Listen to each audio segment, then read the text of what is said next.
Buenas, soy Ricardo Venencia, articular el servicio de cardiología, y en el día de hoy me toca presentar la clase de taquiarritmias, que es un tema un tanto largo, pero bueno, voy a intentar hacerlo lo más práctico posible. Primero voy a comenzar definiendo las taquiarritmias como un ritmo cardíaco normal con una frecuencia mayor o igual a 100 latidos por minuto. Las mismas suelen ser sintomáticas, por lo que los pacientes acuden a la consulta, ya sea en el consultorio o en la guardia externa. Los signos y síntomas que pueden estar acompañando al paciente incluyen las palpitaciones, la falta de aire, el dolor de pecho, la disminución del estado de conciencia, la hipotensión, insuficiencia cardíaca y shock. Entonces, ¿qué es lo primero que debo hacer ante un paciente que presenta un ataque de arritmia? Es valorar la estabilidad hemodinámica del paciente. Un paciente inestable va a tener evidencia de compromiso hemodinámico como los signos y síntomas previamente mencionados, pero generalmente va a permanecer despierto con un pulso discernible. Si el paciente no responde o no tiene pulso, se considera que el mismo presenta un paro cardíaco, el cual, va a ser tratado con los algoritmos de reanimación estándar. En cualquier persona que tenga un ataque de arritmia sintomática hay que hacer un electrocardiograma de 12 derivaciones mientras se va haciendo una breve evaluación inicial de la situación clínica del paciente. Si el paciente está inestable, es preferible hacer una tira de ritmo antes de una cardioversión urgente y no esperar a hacer el electrocardiograma de 12 derivaciones. Y después de todo esto, podemos definir si el origen del ataque de arritmia es supraventricular o ventricular, ver la morfología, la duración, el QRS. A su vez, me parece importante destacar que un electrocardiograma de 12 derivaciones bien hecho nos ha permitido identificar en un 80% de los casos la arritmia correcta sin requerir de ningún otro estudio complementario. Acá les presento el algoritmo inicial para analizar el electrocardiograma y ver los posibles diagnósticos del ataque de arritmias. En primer lugar, debemos analizar si los complejos QRS son anchos o angostos, es decir, más o menos de 120 milisegundos. Si son angostos, el siguiente paso es fijarnos si los mismos son regulares o irregulares. Si son angostos irregulares, uno puede pensar que el paciente tiene una taquicardia sinusal, que puede ser patológica o fisiológica, una taquicardia por reentrada del lóbulo auriculoventricular, una taquicardia auriculofocal, un flutter auricular, una taquicardia por reentrada del lóbulo sinoauricular y demás. Si son angostos o irregulares, uno se orienta a pensar en que el paciente presenta una fibrilación auricular, una taquicardia auricular multifocal, o en algunos casos una taquicardia auricular focal o flutter auricular con un bloqueo B variable. Por otra parte, si el complejo QRS es ancho, el algoritmo también lo divide en irregular o regular. Pero lo primero que uno debe descartar es la presencia de una taquicardia ventricular, sobre todo si el paciente tiene una enfermedad cardíaca de base. Ahí les dejo el algoritmo para que lo frenen y lo analicen con mayor detenimiento. Pero bueno, primero voy a empezar hablando de las taquiarritmias QRS estrecho y finalmente vamos a terminar con las QRS ancho. En un paciente estable con una taquiarritmia de QRS estrecho, luego de definir si el ritmo es regular o irregular, lo que vamos a hacer luego es buscar la onda P. Por una parte, en el caso de que el ritmo sea irregular y haya ausencia de onda P, vamos a sospechar de que el paciente pueda tener una fibrilación auricular. Mientras que si hay presencia de distintas morfologías de onda P, no, más bien nos orientar hacia la presencia de una taquicardia auricular multifocal. En el caso de que el ritmo sea regular y las ondas P fuesen detectables, vamos a valorar la frecuencia auricular, la morfología de la onda P, la relación entre la frecuencia auricular y ventricular, la posición de la onda P en el ciclo cardíaco, RP largo versus RP corto. Y en el caso de que la onda P no fuese detectable, uno podría usar maniobras vagales tales como el masaje del seno carotídeo, maniobra Valsalva, posición de Trelleborg y demás. De no funcionar las mismas, bueno, uno puede optar por el uso de adenosina endovenoso. Todos estos datos nos van a permitir identificar de forma más precisa la taquiarritmia que el paciente presenta. En el caso de que el paciente estuviese inestable y bueno, en presencia del QRS estrecho, rápidamente vamos a determinar si el ritmo es sinusal o no. Si no es sinusal, bueno, va a que hacer urgentemente una cardioversión, mientras que si el ritmo es sinusal, bueno, hay que primero tratar la causa subyacente y si el paciente, bueno, presenta una isquemia cardíaca significativa, uno tendría que hacer uso de beta bloqueantes endovenosos. Bien, vamos a arrancar hablando de la taquicardia sinusal. La misma es una arritmia frecuente que tiene como característica distintiva el inicio y el final gradual, a diferencia del resto. Responde a maniobras vagales, disminuyendo la frecuencia cardíaca de manera transitoria.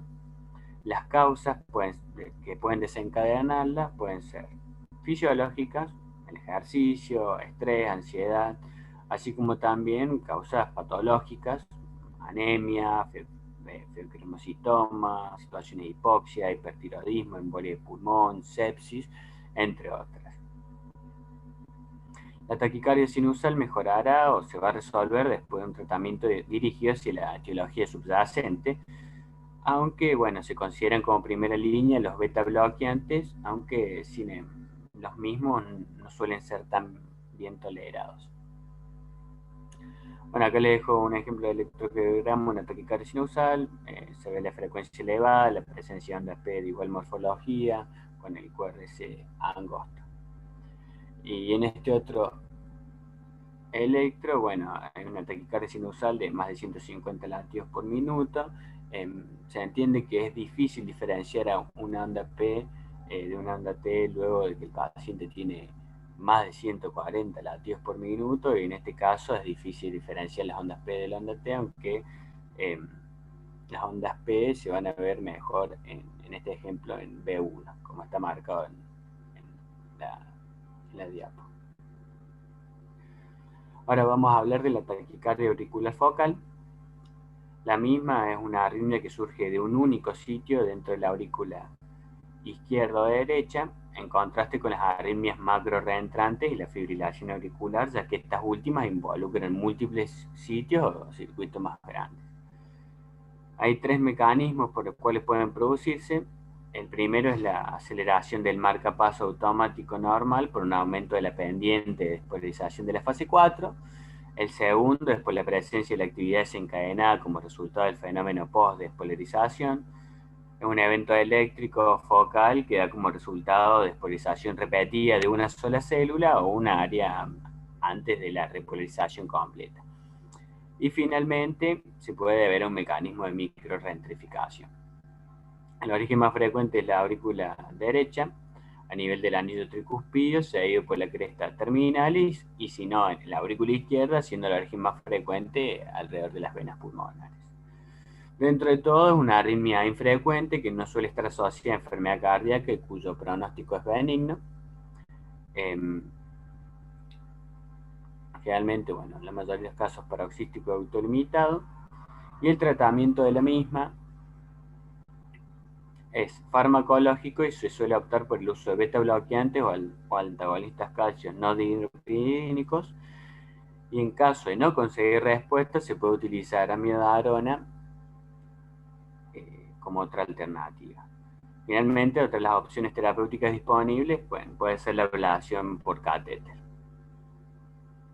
En esta diapositiva, bueno, me gustaría hacer mención acerca de la taquicardia reentrante del nódulo sinoauricular, debido a que la American College of Cardiology y la American Heart Association la definieron como un tipo específico de la taquicardia auricular focal que se debe a una microreentrificación, como había mencionado previamente, que surge del complejo del nódulo sinusal, lo cual genera una morfología de onda P que es prácticamente indistinguible del ritmo sinusal. Realmente uno tendría que usar una técnica invasiva para poder diagnosticarla. Acá dejo, bueno, el ejemplo de un electrocardiograma, una taquicardia auricular focal, en donde al principio vemos la arritmia que posteriormente regrese de forma espontánea al ritmo sinusal y se puede, bueno, diferenciar en las morfologías de las P. Pasamos al flutter auricular o aleteo auricular. El mismo se divide en típico o atípico. El flutter auricular típico implica un circuito macro reentrante que atraviesa el istmo cabo tricuspidio, como se observa ahí en la imagen. El circuito suele darse en sentido antihorario alrededor de la válvula tricuspidia y presenta una apariencia clásica en dientes de sierra, en donde el aleteo es negativo en las derivaciones inferiores y positivo en B1. Se dice que es discordante. Por otra parte, el flutter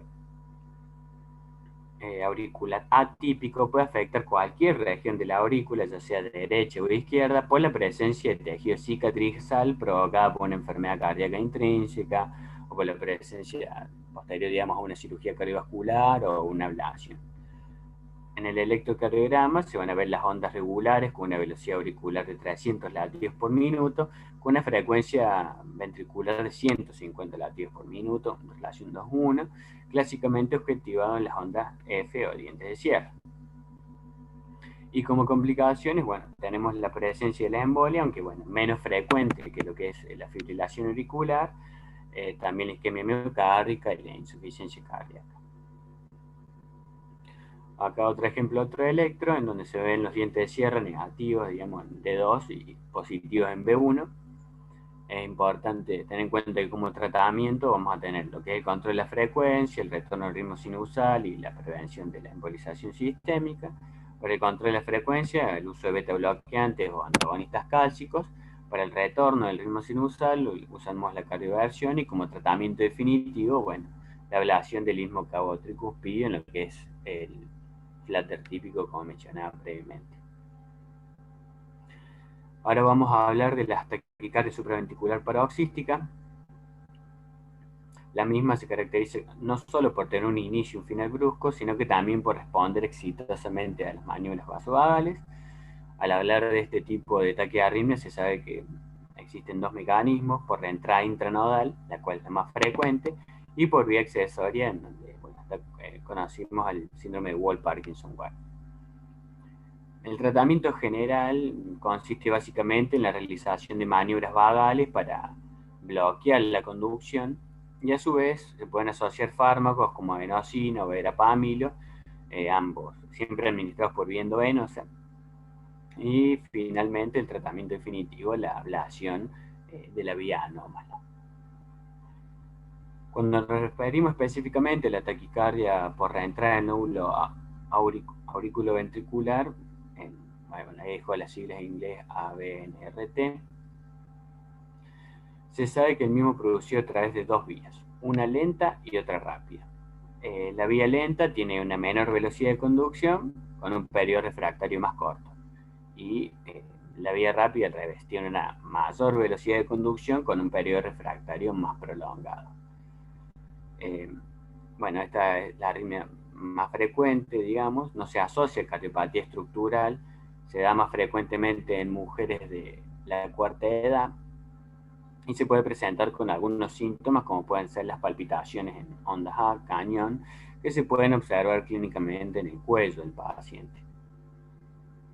Con respecto a lo que son los hallazgos electrocardiográficos, los mismos son un QRS estrecho, irregular, con una frecuencia entre 120 y 150 latidos por minuto, P retrógrada, después del QRS, la cual se verá negativa porque se dirige hacia arriba y finalmente se puede ver como el QRS que se come a la onda P, dando este aspecto de onda P ausente con QRS alterado.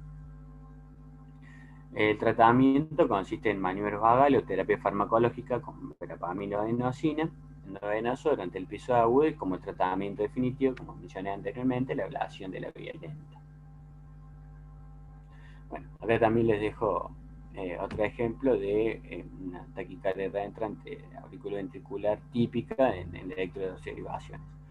Siempre, bueno, al ser ordenados, digamos, buscaron la onda P, ver la regularidad que tenga, el QRS que sea angosto, en este caso, bueno, tiene 135 latidos por minuto, y vemos que no podemos llegar a visualizar las ondas P con una morfología de QRS idéntico, igual que en el musal.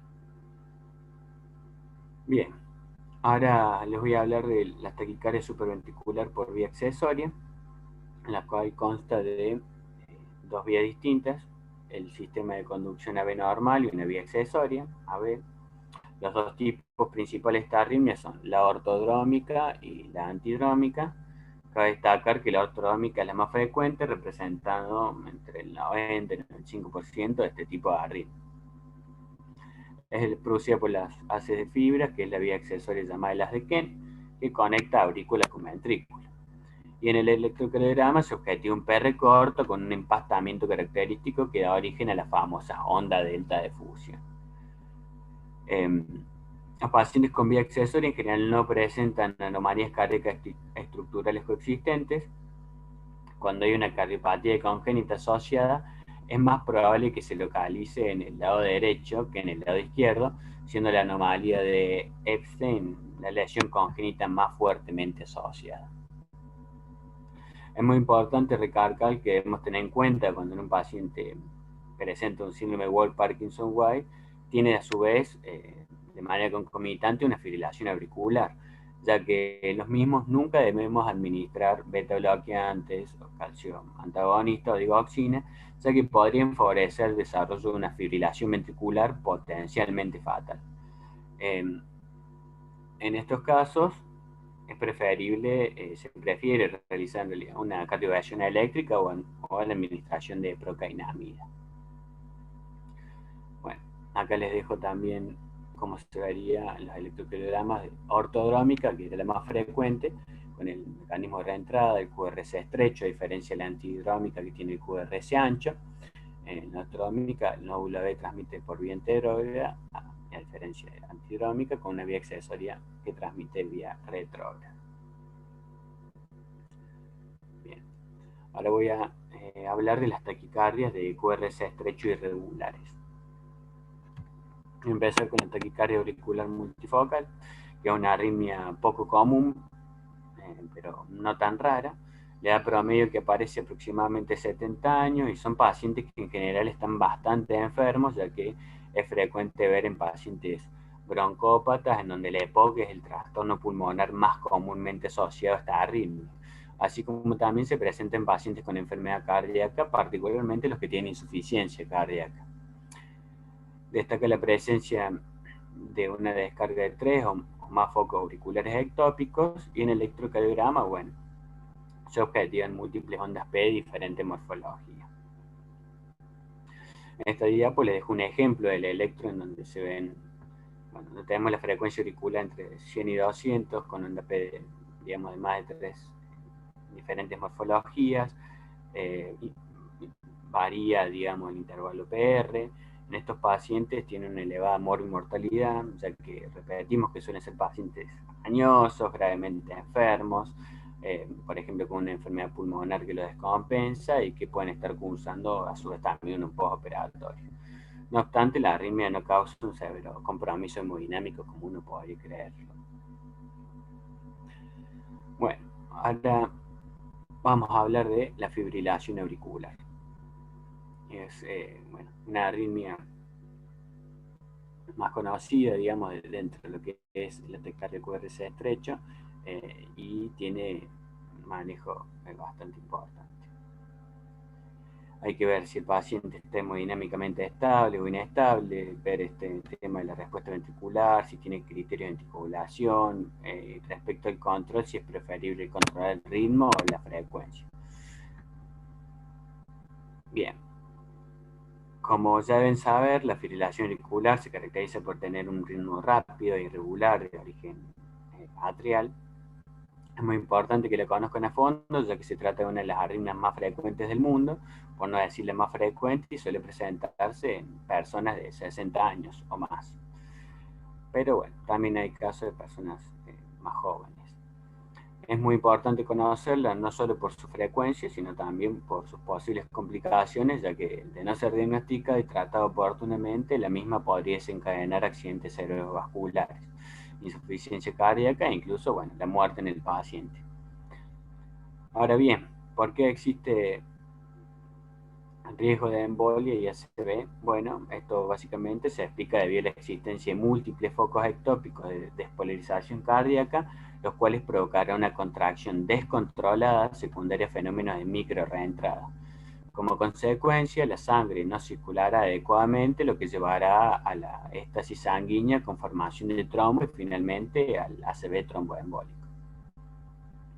Con respecto a la clínica, debemos tener en cuenta que muchos de los pacientes pueden ser tanto asintomáticos como pausintomáticos, hasta el punto que muchas veces se llega al diagnóstico una vez ocurrida la complicación, por ejemplo, una ACV. Los síntomas que pueden producir incluyen las palpitaciones, el angor, la falta de aire, la fatiga, el mareo, inclusive el síncope. Y un hallazgo común es el déficit de pulso, el cual se debe a la tan acelerada frecuencia. A la hora de clasificar el FA nos encontramos con la existencia de varios tipos de clasificaciones, según la respuesta ventricular, según la cronología, según la evolución y finalmente según la clínica. Normalmente estas clasificaciones pueden combinarse y de esa manera será descrita más precisamente el tipo de FA. Acá en la diapo, bueno, les dejo para que los puedan ver de manera detenida las clasificaciones. Con respecto a los hallazgos electrocardiográficos del FA, entendemos que la misma debe reunir los tres criterios mayores, intervalos de RR irregulares, ausencia de onda P y duración de por lo menos 30 segundos. Las clásicas ondas F no siempre están presentes, por lo que no debemos descartar un FA en caso de no verlas. Sin embargo, la presencia de las mismas sí es muy indicativa de FA, por lo que, bueno, debemos conocer su existencia. Acá le dejo como por ejemplo la fibrilación auricular, vemos la taquiarritmia, la irregularidad, la ausencia de onda P, en este caso de moderada respuesta ventricular, y acá les dejo también una onda P en donde, bueno, no es tan distinto del resto. Bien, ahora vamos a hablar de lo que son las taquicardias con QRS ancho. Como les dije al principio de la clase, se debe suponer que la arritmia que este tipo de arritmia es una taquicardia ventricular hasta que se demuestre lo contrario. Las características típicas de esta arritmia son QRS mayores a 140 milisegundos y bueno, la disociación auriculoventricular que es patognomónico. Bien, ¿cómo es el manejo inicial de estos pacientes? Va a depender de cómo lo veamos al paciente. En el caso de que el paciente no responda, no tenga pulso, el manejo es en función del algoritmo estándar de la CLS, lo que es el soporte vital cardíaco avanzado. En el caso de que el paciente esté inestable, con evidencia de compromiso hemodinámico, pero que se encuentre consciente, la cardioversión sincronizada es el tratamiento de elección sin importar el mecanismo de la arritmia, debido a que podemos estar frente a una taquicardia supraventricular con aberrancia y al realizar la cardioversión, bueno, evitamos una posible conversión. Y por último, bueno, el mejor caso, que el paciente se encuentre estable, entonces uno tiene más tiempo y puede realizar una evaluación diagnóstica para determinar la etiología y bueno, la terapia específica que uno va a seguir. Bien, la taquicardia ventricular es una arritmia potencialmente maligna y peligrosa, más frecuente en los pacientes que tienen antecedentes de un infarto previo. El origen de los latidos va a ser un foco ectópico a nivel de los ventrículos, en donde las guías europeas la definen como la presencia de 3 latidos ventriculares consecutivos. Se le puede clasificar en taquicardia ventricular sostenida o no sostenida. Las sostenidas se relacionan con cardiopatía, duran más de 30 segundos y requieren cardioversión eléctrica porque hay compromiso hemodinámico. Las no sostenidas, por otra parte, no se relacionan a cardiopatía y duran menos de 30 segundos. A su vez se dividen en dos subtipos, monomorfa y polimorfa, siendo esta última también dividida en la famosa torsa de Point y el síndrome de Brugada. Bueno, acá le dejo dos ejemplos de taquicardia ventricular monomorfa. Entonces, bueno, el ritmo acelerado, en este caso no se llega a ver ni siquiera las ondas P, donde vemos sobre todo el QRS de misma morfología, en el primero de una velocidad de casi 200 latidos por minuto. Vamos a ver cierta concordancia en las precordiales. Bien, ahora bueno, vamos a hablar de lo que es la torsa de Point y el síndrome de Brugada. La torsa de Point, bueno, se caracteriza por un retorcimiento de lo que es el QRS alrededor de una línea isoeléctrica. Es una arritmia maligna potencialmente mortal que se asocia al síndrome de QT largo. A su vez, la misma puede ser congénita o adquirida. La congénita se asocia al síndrome de Jervell-Lang-Nielsen, incluidas las canalopatías, el síndrome también de Romanowar o idiopática. Por otra parte, las adquiridas son sobre todo de origen medicamentoso o también, bueno, puede ser por desórdenes metabólicos. La terapia se basa en función de la estabilidad del paciente. Se va a hacer una desfibrilación inmediata en los pacientes hemodinámicamente inestables, mientras que en los pacientes conscientes con episodios recurrentes se dará como primera línea el sulfato de magnesio endovenoso, dosis inicial 1 o 2 gramos endovenoso durante unos 15 minutos. Ya que esto no solo va a servir como tratamiento, sino que el sulfato lo que hace también es prevenir la recurrencia de dicha arritmia. El tratamiento en caso de que tengamos una causa congénita definida es, con beta bloqueantes o colocar un desfibrilador implantado, mientras que en el caso que se adquiría, la idea es sacar la causa desencadenante. Dentro de los medicamentos tenemos los antiarrítmicos, los antineoplásicos, también tenemos los desórdenes metabólicos, hipomagnesemia, hipopotasemia, que habría que corregirlos simplemente. Incluidos también las paradiarritmias, también te podrían causar la parte adquirida. Por último, ahí, le dejo el electrocardiograma, donde también se ven QRS anchos, pero claramente se ven las distintas morfologías de los mismos.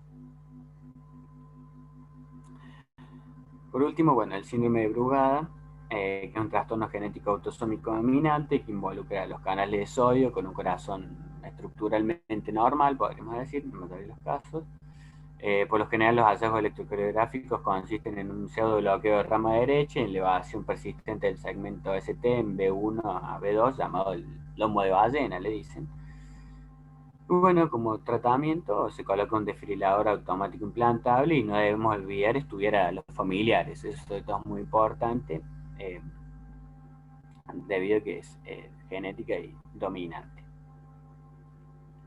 Ahí también le dejo la electro. Bien, me gustaría mencionar diferencia entre la taquicardia ventricular y la taquicardia supraventricular con QRS ancho. La verdad que hay múltiples clasificaciones,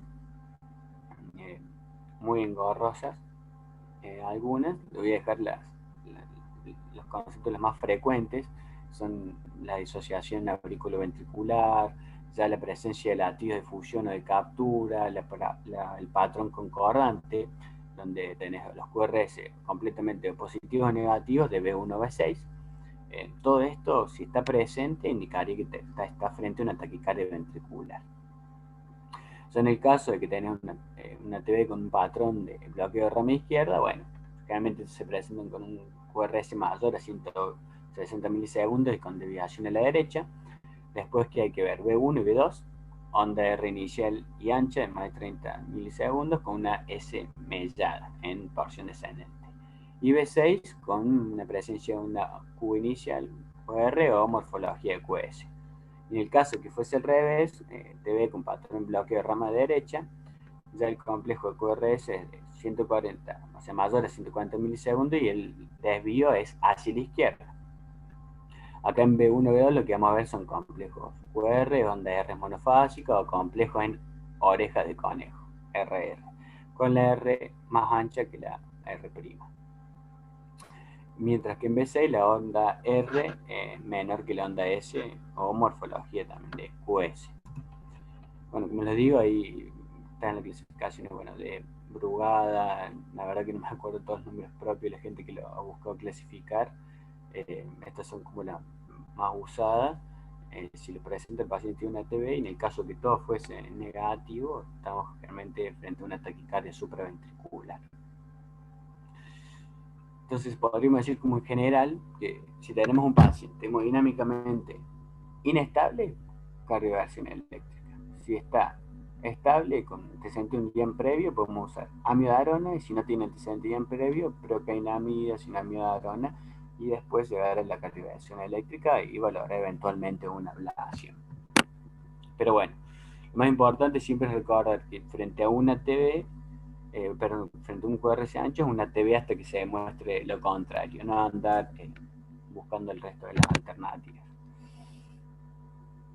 Esto solamente les dejo como mención, las extrasístoles. Mencioné que son complejos prematuros de un foco ectópico que permite pulsos anormales. Los focos ectópicos, bueno, son fibras que usualmente no tendrán actividad eléctrica, pero por algún motivo la desarrollan. Tenemos las aisladas, que ocurren esporádicamente, y después tenemos las bigeminias, que alternan ritmo sinusal normal con extrasístole, la trigeminia, dos sinusales y una extrasístole, las parejas o dobletes, y bueno, finalmente las taquicardias, en donde son 3 o más extrasístoles juntas. Bueno, es como la clasificación: extrasístole auricular, de la unión, extrasístole ventricular. La auricular, bueno, en el electro vemos onda P precoz con una morfología normal, QRS similar al normal y siempre pausa no compensadora. Estas no suelen requerir tratamiento, la mayoría son pacientes asintomáticos. En el caso que el paciente tuviese síntomas, bueno, primero evitar los factores desencadenantes, tratamiento médico, beta bloqueantes o calcio antagonistas, y como última medida, ablación del foco ectópico. Las de unión, bueno, el origen lo tienen las de His. Estas pueden estar asociadas a cardiopatía o a la intoxicación por digitálicos. Hay ausencia de onda P con QRS normal, negativa, después de QRS en cara inferior. Son generalmente, bueno, también asintomáticos, y los síntomas pueden ser palpitaciones o más, bueno, ondas A en cañón en cuello, como había mencionado anteriormente. El tratamiento es igual que el anterior. Beta-bloqueantes, antagonistas cálcicos, ablación como final. Y finalmente la extrasístole ventricular, que es la más frecuente de todas, que suele estar asociada a cardiopatía, de alta probabilidad de fenómeno R sobre T, potencialmente mortal, en donde en el electro vemos la onda P ausente con el QRS prematuro, ancho y alargado con la pausa compensadora.